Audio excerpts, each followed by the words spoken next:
नमस्ते फ्रेंड्स, आइए आज हम हमारे चैप्टर वापस समुच्चय इसकी चर्चा करते हैं। चैप्टर फर्स्ट हमारा समुच्चय हम पढ़ रहे थे, जिसमें हमने काफ़ी सारी बातें पढ़ ली थी और सारे आइडेंटिफिकेशन डेफिनेशंस ये करने के बाद हम लास्ट वीडियो में इसकी एक्सरसाइज 1.1 में आ चुके थे, एंटर हो गए थे। आज फ्रेंड्स हम उसी एक्सरसाइज को आगे बढ़ाएंगे।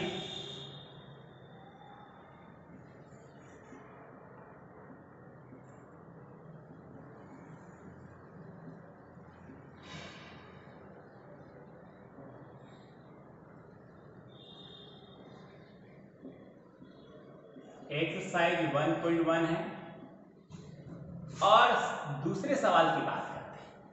पहला सवाल मैंने समझाया था कि निर्माण रूप में हमें समुच्चय दिए गए थे, उन्हें रोस्टर में कन्वर्ट करने थे। अब उसका जस्ट उल्टा है, रोस्टर में गिवन है और उसे बिल्डर फॉर्म में कन्वर्ट करना है। कैसे करते हैं आइए स्टूडेंट्स मैं आपको एक्सप्लेन करता हूँ।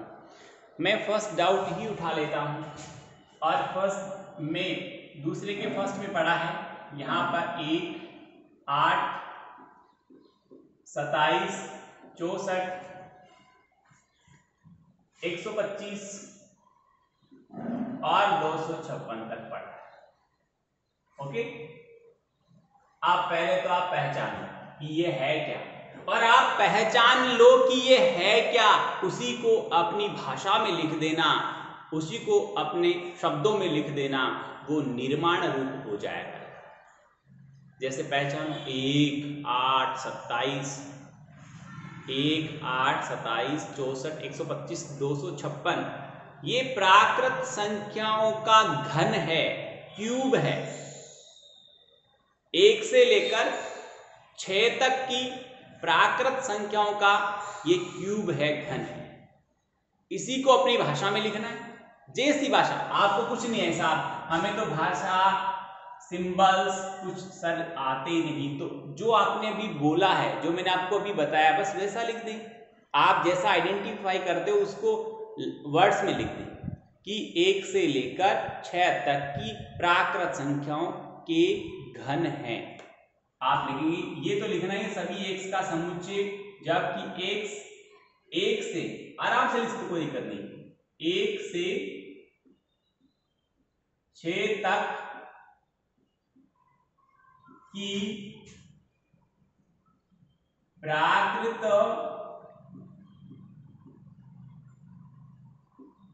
संख्याओं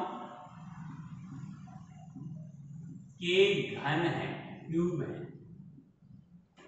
ये सिंपल वे में आपने इसे बिल्डर फॉर्म में चेंज कर दिया। थोड़ा सा इसको अच्छी तरह से निर्णय करते, सिंबल्स में लिखते, सिर्फ सिंबल्स में लिखते। वर्ड कम होते, सिंबल आते, वर्ड्स कम हो जाते। सभी x का समुच्चय, जबकि x क्या है, एक घन संख्या है।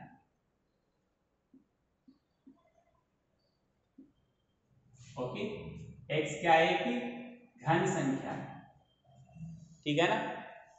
और किसकी घन संख्या है,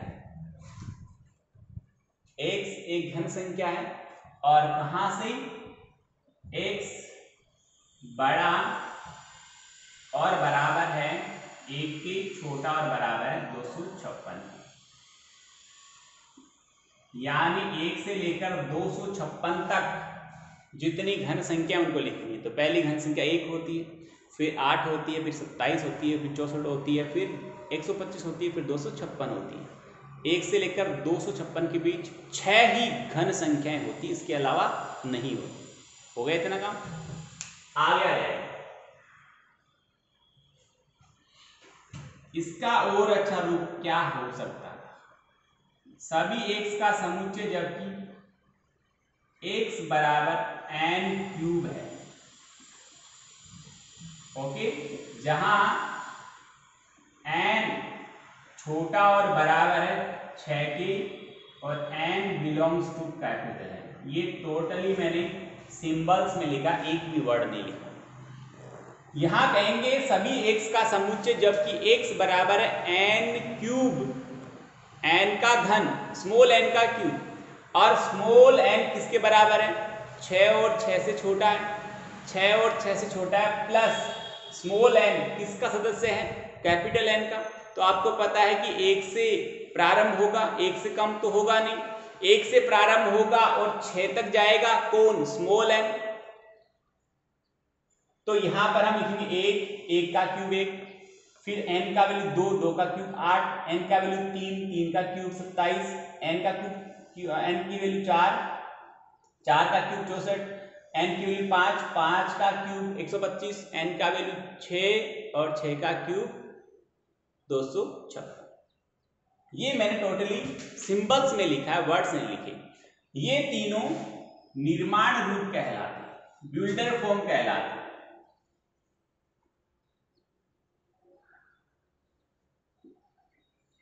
और ये था वो रोस्टर था। ओके तो सेकंड जो हमारा सवाल है उसमें सारे सवाल रोस्टर में गिवन है उनको बिल्डर में चेंज करना है। कैसे चेंज करना है मैंने आपको सारा अच्छी तरह से तरीका समझाया इस तरह से करना है। आइए स्टूडेंट्स आगे वाले डाउट नंबर 3 पे चलते हैं।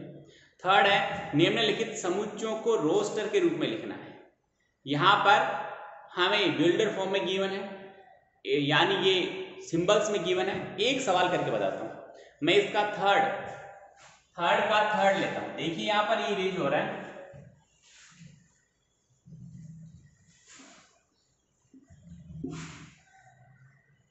डाउट नंबर 3 का थर्ड हम लेते हैं। तो सभी x का समुच्चय जबकि x एक पूर्णांक है x एक पूर्णांक है और x का जो वैल्यू है वो बड़ा है -1 से और छोटा है 7/2 से। 7/2 का मतलब 3.5 से छोटा है और -1 से बड़ा है। तो -1 से बड़ा पूर्णांक 0 होता है। पूर्णांक पूर्ण है जो अंक पूरा अंक। -1 से बड़ा पूरा अंक 0 होता है फिर 1 होता है फिर 2 होता है फिर 3 है फिर 4 है। पर 4 तक जाना ही नहीं है। 4 तक इसलिए नहीं जाना है कि लास्ट x का वैल्यू 3.5 से कम रहना चाहिए। तो उससे पहले का पूर्णांक हो गया 3। तो रिजल्ट में आया 1 0 1 2 3। तो यहां पर इसका जो रोस्टर रूप आएगा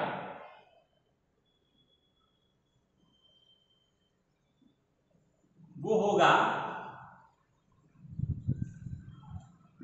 0 1 2 एंड 3।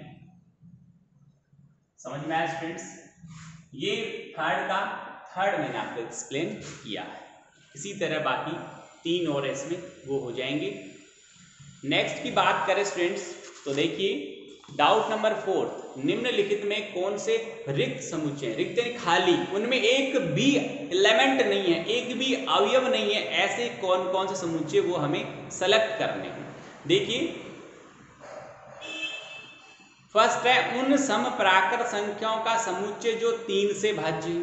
तो समप्राकृत संख्याओं में कभी भी 3 का भाग नहीं जाता। सम संख्याओं में विषम संख्याओं का भाग जा रहा है पर 3 का भाग सब में नहीं जाता।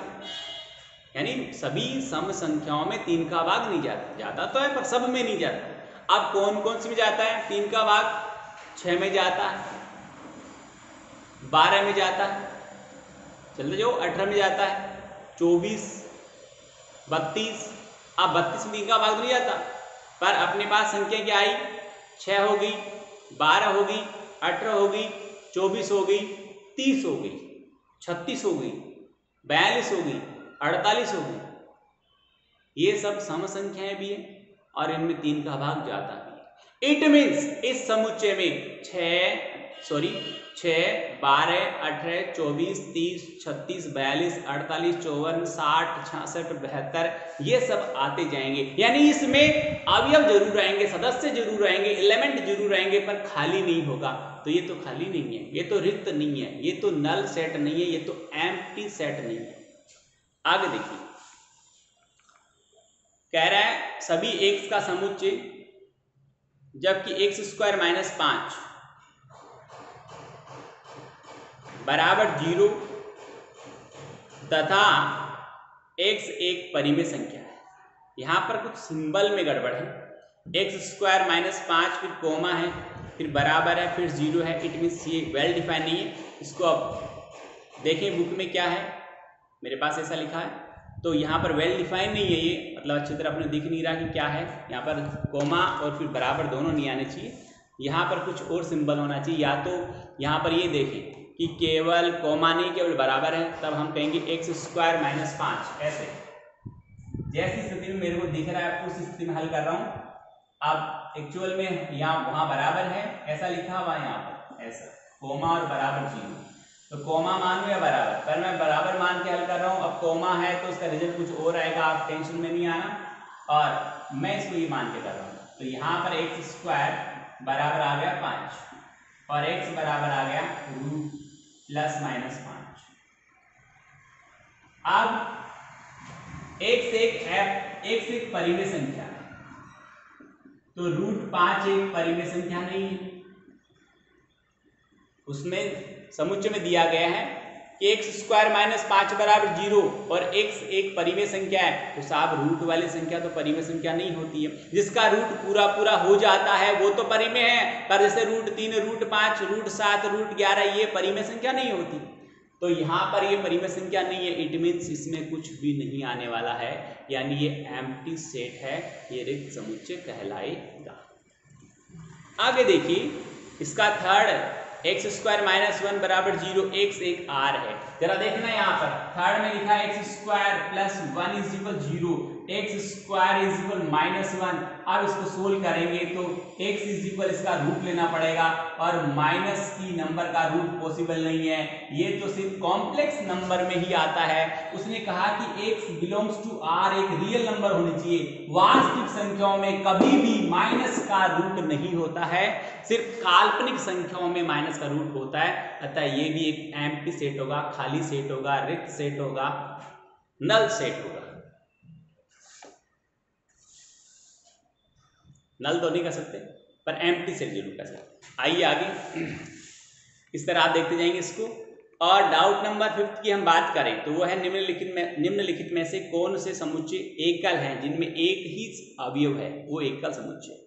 फर्स्ट की बात करता हूं, सभी x का समुच्चय जबकि x + 7। जरा देखिए आप पांचवे का फर्स्ट,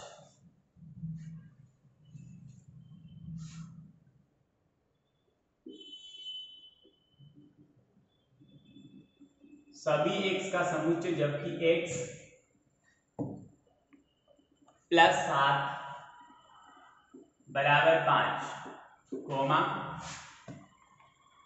आगे लिखा जहां x एक पूर्णांक, x बिलोंग्स टू z लिख दिया। z पूर्णांकों के समुच्चय कहते हैं। जैसे कैपिटल N प्राकृत संख्याओं का समुच्चय होता है, वैसे z पूर्णांकों का समुच्चय होता है। अब इस बॉडी, ये मेन बॉडी, इसको उठाओ पहले। x + 7 = 5, तो x = 5 - 7, x = -2 आंसर आ गया। तो -2 एक पूर्णांक होता है, बिलोंग्स टू z है, और इसमें एक ही सदस्य है। इट मीन्स ये एकल समुच्चय कहलाएगा। स्टूडेंट्स, उम्मीद करता हूँ आपको अच्छा लगा होगा, समझ में आया होगा। यहाँ तक आज की क्लास में काफ़ी है। अच्छी तरह पढ़ें, मेहनत करें, होमवर्क जरूर करें, और आगे की प्लानिंग बनाएं कि किस तरह से हमें आगे बढ़ना है। बहुत बहुत धन्यवाद। Thank you.